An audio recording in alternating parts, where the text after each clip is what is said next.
Assalamualaikum warahmatullahi wabarakatuh. Perkenalkan, nama saya Sabita. Di sini saya akan bahas tentang perbandingan PAUD. Perbandingan apa sih yang bakal saya bahas? Yaitu perbandingan kurikulum di 4 negara, yaitu Indonesia, Malaysia, Jepang, dan Finlandia. Kenapa saya memilih 3 negara ini? Karena mereka tuh punya ranking sistem pendidikan di atas kita. Jadi siapa tahu kita bisa belajar dari mereka, ya kan.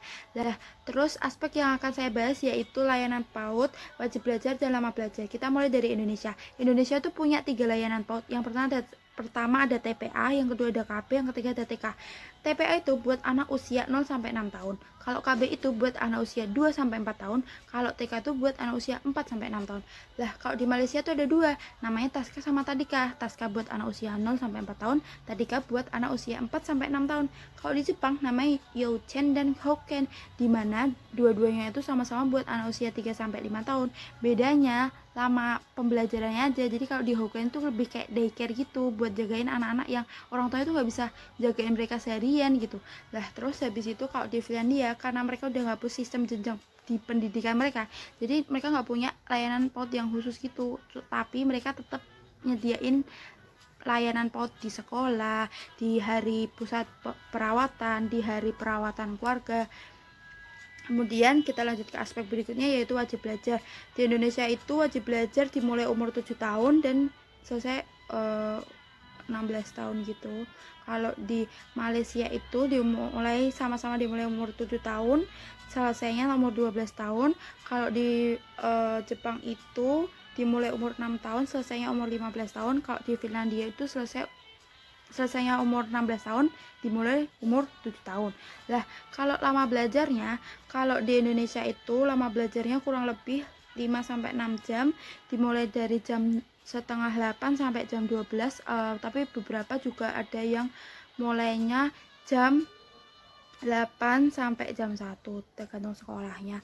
Kalau di Malaysia itu sama-sama 5 sama 6 jam gitu kurang lebih, dimulai dari jam setengah 8 sampai jam 1 siang. Kalau di Jepang itu kurang lebih 7 jam per hari, dimana setiap 1 jam pelajaran maka akan ada istirahat 15 menit. Nah, kalau di Finlandia itu cuman 4 sampai 5 jam aja lama pembelajarannya, dan mereka itu ada istirahat kurang lebih 15 sampai 30 menit di sela-sela pembelajaran. Nah, terus hal apa sih yang dapat dipelajarin Indonesia dengan perbandingan tadi? Jadi di Finlandia itu kan tadi udah dijelasin kalau mereka udah menghapus sistem jenjang di pendidikan mereka. Tapi Finlandia itu tetap bisa buktiin kalau mereka tuh punya sistem pendidikan terbaik di dunia. Selain itu, lama pembelajaran di Finlandia itu cuma 4 sampai 5 jam aja, jadi nggak lama-lama, dan mereka tuh nggak ada sistem PR yang memberatkan gitu loh. Selain itu, Finlandia itu juga memberikan kebijakannya itu nggak ganti-ganti setiap pemimpin, jadi mereka tuh kayak masih waktu tenggat gitu yang jangkanya tuh lebih panjang buat lihat perkembangan dari kurikulum yang udah dibuat.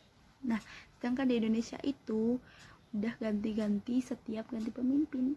Jadi intinya kita bisa tuh pakai kebijakan dari kurikulum di Finlandia maupun Jepang maupun Malaysia buat kita adopsi biar pendidikan kita juga lebih baik. Kurang lebihnya sekian dari saya. Wassalamualaikum warahmatullahi wabarakatuh. Mohon maaf.